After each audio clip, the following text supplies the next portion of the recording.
the Finns still searching for their first signature win of the season.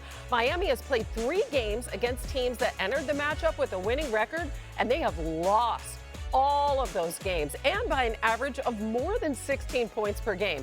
Now, it should be noted that all 3 of those games were on the road, unlike Sunday, of course, when the Dolphins host the Cowboys, and Miami is 6-1 at home. We know the Cowboys have struggled on the road. We're going to get more on that with Dan and RC in just a minute. But first, Santa Swagoo. What do you think the Cowboys are going to do to try to slow down the NFL's most explosive offense, especially with Tyreek back? Yeah, Hannah, I see you with the green, looking real festive. I love it.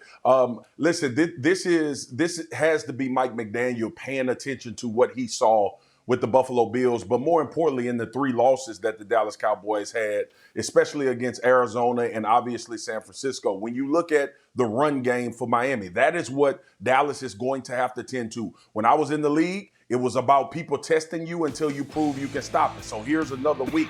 And if you do that, then it becomes about disrupting the timing for Tua. We talk about the Miami Dolphins being against good teams, being on the road against good teams. It's been the disruption of Tua's timing. It's been taking away his option to get the ball out of his hand fast and then creating a rush to force him to have to either improv or get the ball out of his hands. That needs to be the plan for Dallas's defense. But it initially starts with what you're going to be tested with, I think, throughout the rest of your season and throughout the playoffs, and that is handling the run game of all of these teams with dynamic backs. A run game that is extremely different from what we saw in Buffalo, but stresses defense nevertheless, more so horizontally with all the perimeter runs and the skills players who block and the misdirection and so many things to handle. I think what's so challenging for Dallas here, Marcus, is their best player is Micah Parsons on defense. He's one of the best players in the NFL. But Miami has a unique ability to take him out of the game.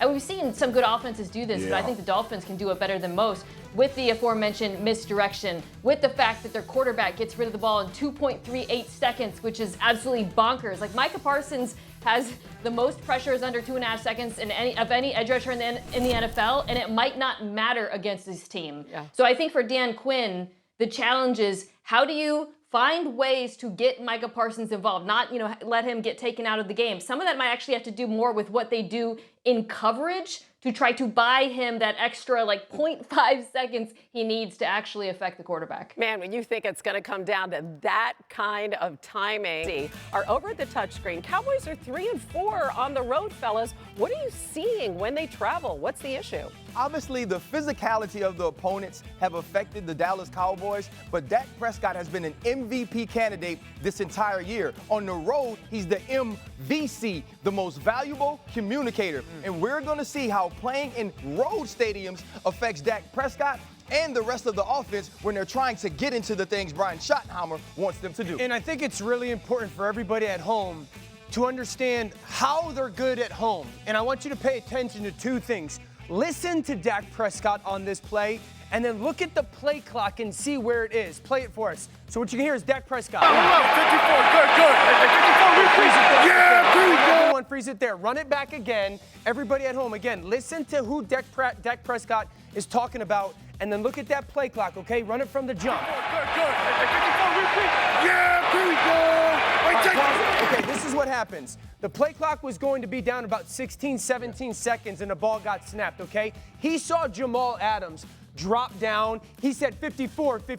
Who's blocking 54? The tailback. The tailback, but also he moved the tailback over. And as Jamal Adams drops down, now if I'm Bobby Wagner, I've been located as the Mike as well. Correct. And so as he's coming off the edge, Dak Prescott, because of the communication, is able to slide the line of scrimmage. So he knew the safety coming down was going to play man coverage. That told him that Bobby Wagner was going to be the blitzer and let it run. You're going to see Dak Prescott throw in time and in rhythm. Remember, play clock was at 16 or 17 seconds. Let it play. Ball's going to come out of his hands for a good completion.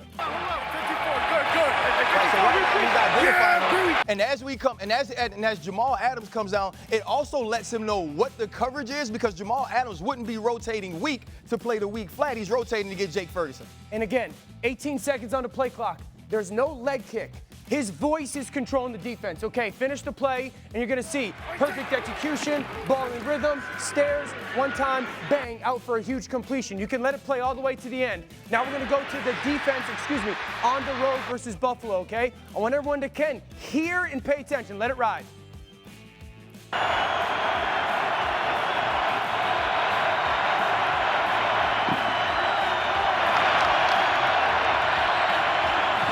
Bring it back from the top, Matt. I want everyone to bring it back from the top. Again, paying attention to Dak Prescott, okay? Freeze it right there. Now, CeeDee Lamb goes in motion. Now, Poyer's up at the line of scrimmage, okay? So look at all these guys. No person has their hand on the ground, okay? We're already at 9 seconds. At home, we had the ball snapped at 18. The next thing, his leg kick. He is not, by his voice, controlling the defense anymore. The defense now. But the other piece of it is this, though, too. Now I get to react as a defense to solely the movement of the offensive players, right? So that's how I understand my timing, because as it gets closer to the snap of the ball, Dak Prescott's sense of urgency will pick up, and also the sense of urgency of all the players around him. Okay, so your sense of urgency. So everyone at home knows there's a 25-second clock, which is the play clock on one end zone, and there's one on the other end zone. These defensive guys are paying attention to the one behind the offense. Now let it ride and watch Dak Prescott with his leg in his hands.